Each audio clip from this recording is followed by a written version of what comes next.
I think that's one of the things about self-defense. Here's one of the interesting things about self-defense to me, is that if the ultimate goal for people in self-defense is to not become engaged in any kind of self-defense scenario, right? Then it's kind of a conundrum that most of the people who are teaching self-defense are predisposed to fighting. Yeah. And if you really think about it, I mean, who's probably best at avoiding a fight? Probably the nerdy guy who can't fight. Yeah. Yeah. So why isn't that guy at least teaching the first part of self-defense? I mean, but it's always Avoid been the fight before it's the all, fight. Right. It's always been an interesting thing. Negotiation. And Negotiation. that, Yeah, negotiate. Right. Right. That's the most important part, right? The Yeah. the verbal agility component. Yeah. The social literacy component. Yeah. Learning how if you bump into somebody, Yeah. they're like, what the And that's wisdom. right. That's wisdom. Right. Because like if you can stop a fight even before the fight happens, Yeah. that's wisdom, because I believe in God, right? I believe in the Word Absolutely. of God.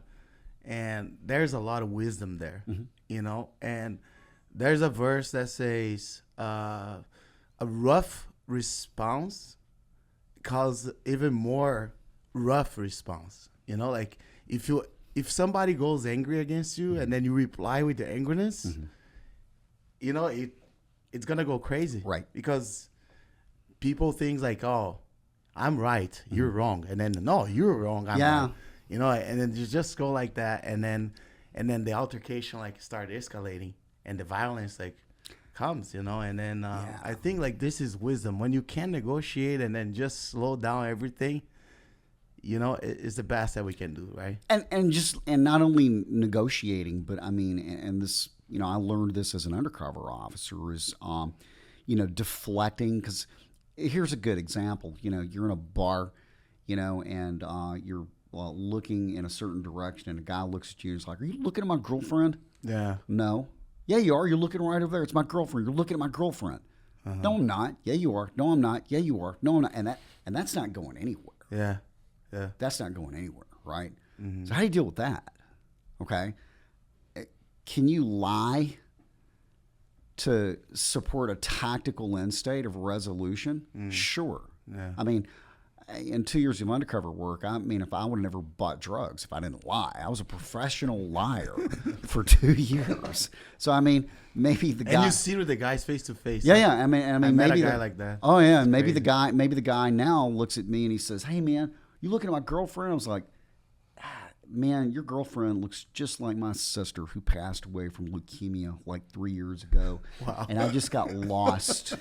I just got lost in my thoughts, man. I did not mean any disrespect. Wow. And it's just enough to make that guy go, Can you buy a drink? You have a right? Rolodex of scripts in your head So playing. like the verbal Wow. the verbal agility component, that part of it, and the social literacy component, I think that is an incredibly important part of self-defense. Yeah, for sure. It's not letting people get traction on you, understanding how to solve problems that way. And we practice that a lot. That part of the soft skills that people pay lip service to, we physically practice and rehearse that. And I'll tell people a lot of times, here's something interesting. A really strong, fit combat athlete who carries a gun, who is socially awkward and borderline autistic and can't read social cues.